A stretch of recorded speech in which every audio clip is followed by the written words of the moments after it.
Olá, pessoal. Vamos para mais uma aula. Dessa vez, nós vamos falar sobre o aneurisma de septo interatrial, que é um assunto que é bem requisitado, inclusive é um dos temas uma das postagens mais acessadas lá no blog, e isso reflete, talvez, pela frequência que a gente vê isso nos exames do nosso dia a dia.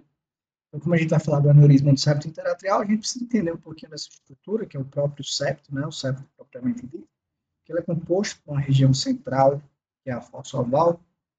Essa região central ela é mais delgada, mais fina, e nos seus limites inferior e superior, a gente vai ter os istmos, né, que são compostos por tecido muscular, sobretudo aqui na região próxima à veia cava superior, mas com muito tecido adiposo de permeio.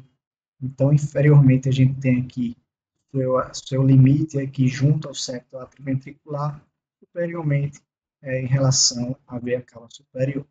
E aí a gente consegue delimitar, né, de caracterizar a presença de tecido gorduroso no estudo através da ressonância magnética, em que você vê realmente a região da fossa oval central, mais no meio, né, do septo, bem mais delgada, os dois istmos, né, com densidade de gordura e com espessura um pouco maior.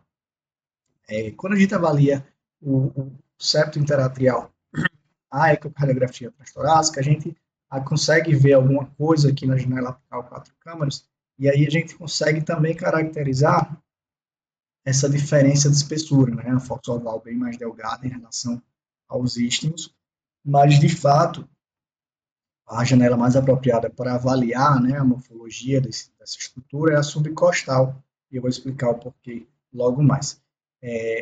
Uma coisa que eu acho que vale a pena citar, antes de falar do aneurisma propriamente dito, é que quando a gente está na janela apical 4 câmaras, o feixe ultrassônico, ele vem paralelamente à estrutura, ao septo.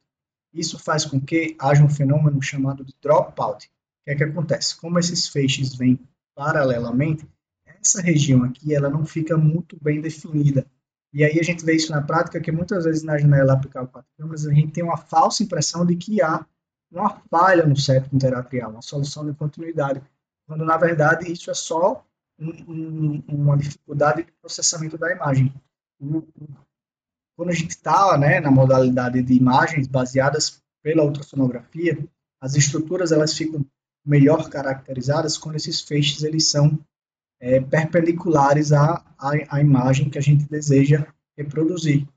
Tanto é que quando a gente está na janela subcostal, a gente consegue ver com maior clareza toda a estrutura do septo. Então, em relação ao aneurisma de septo interatrial, ele é caracterizado por uma mobilidade aumentada, e aí você pode descrever como uma redundância ou uma deformação saccular para um dos átrios, ou seja, você vai ter a região da fossa oval redundante, imóvel, e ela vai se deformar no sentido de um ou outro átrio, mas também pode acontecer para ambos os átrios. O critério diagnóstico é quando essa mobilidade, esse distanciamento, ele é maior que 10 milímetros, maior ou igual que 10 milímetros, ou maior ou igual que 15 milímetros quando isso acontece para ambos os átrios. E aí você definiria o critério diagnóstico do aneurisma de septo interatrial. Antigamente pensava-se ser uma condição rara, mas hoje a gente vê com muita frequência, então a prevalência estimada é de 2 a 3% da população geral, e pode ser uma alteração isolada, mas comumente e com uma certa frequência vem associada a outras alterações estruturais, sobretudo a presença de forame oval patente, puxante não necessariamente pelo forame oval patente, mas muitas vezes esse septo ele pode ser multifenestrado. Então, caracteristicamente, no eco a gente vai ver aqui uma mobilidade aumentada, no caso aqui, essa deformação saccular se dá em direção ao átrio direito, e aqui de um grau bem mais exagerado, né, um aneurisma bem significativo, bem visível, certamente dá muito mais do que 20 milímetros de distância aqui. Essa medida ela tem que ser feita no plano do septo interatrial, então normalmente a gente faz uma medida aqui no plano e dessa medida vai até o limite de incursão desse segmento que tem a mobilidade aumentada.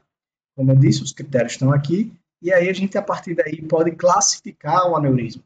A classificação é fácil de memorizar, Se você tiver o entendimento de que a primeira letra vai sempre se relacionar com a cavidade para a qual essa mobilidade ela é mais intensa. Então, a classificação tipo 1R é quando o aneurisma, a mobilidade, ou essa redundância do septo interatrial vai em direção ao átrio direito. R de right, né, do inglês direito, então fica melhor de memorizar. 2L para o lado esquerdo, de left, né? Então seria essa caracterização. E aí, 3 e 4 é quando isso acontece para os dois lados. Deixa eu ver aqui.